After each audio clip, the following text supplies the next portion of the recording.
झूठो के बारो सकरत विवाद रे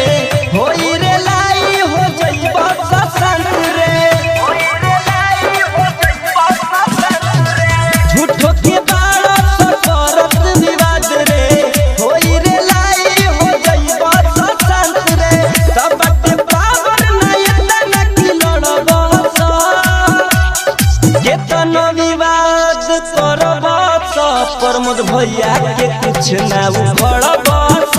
अरे केतन विवाद करबस प्रमोद भैया के कुछ ना उखड़बस अपने में लड़ के मरबस उनके गोड़ जाके धरबस केतन विवाद करबस प्रमोद भैया के कुछ ना खबरबस अरे केतन विवाद भैया के कुछ ना उखड़बस सुन सरे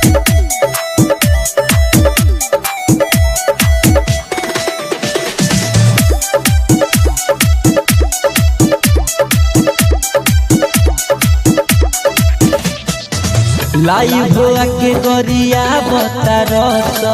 अपना के बड़का बता बता रस कुछ न करबस सब गोरा भीर के बालो न लगा होई प्रमोद अहिर के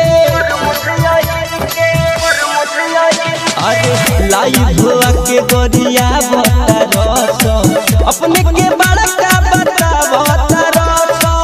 कुछ न करबस सब गोरा भीड़ के बालो न लगा होई प्रमोद अहिर के सलत खइबस तबे सुधरबस कतन विवाद करबस प्रमोद भैया के कुछ न खबरबस अरे कतन विवाद करबस प्रमोद भैया के कुछ न उखड़बस अपने में लड़ के मरबस उनके गोड़ जाके धरबस कतन विवाद करबस प्रमोद भैया के कुछ न खबरबस कतन विवाद करबस प्रमोद भैया के कुछ न उखड़बस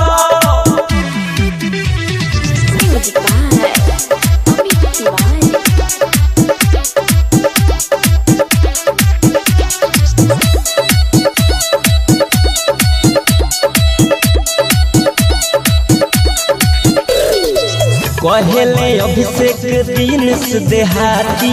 टेढ़ा जे बोलबस परे लागी लाठी अब ना धीरज धमाका बपसी गर्दन कटाई कटेले जैसे खसी कहले अभिषेक दिन से देहाती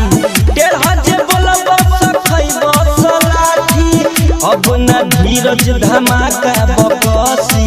गर्दन कटाई कटेले जैसे खसी तब होई रे लाई नया करबस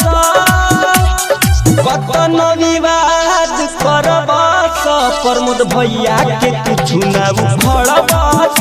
अरे कतन विवाद करबस प्रमोद भैया के कुछ ना उखड़बस अपने में लड़ के मरबस उनके गोड़ जाके धरबस कतन विवाद करबस प्रमोद भैया के कुछ ना उखड़बस अरे कतन विवाद करबस आगे अहिर से कबो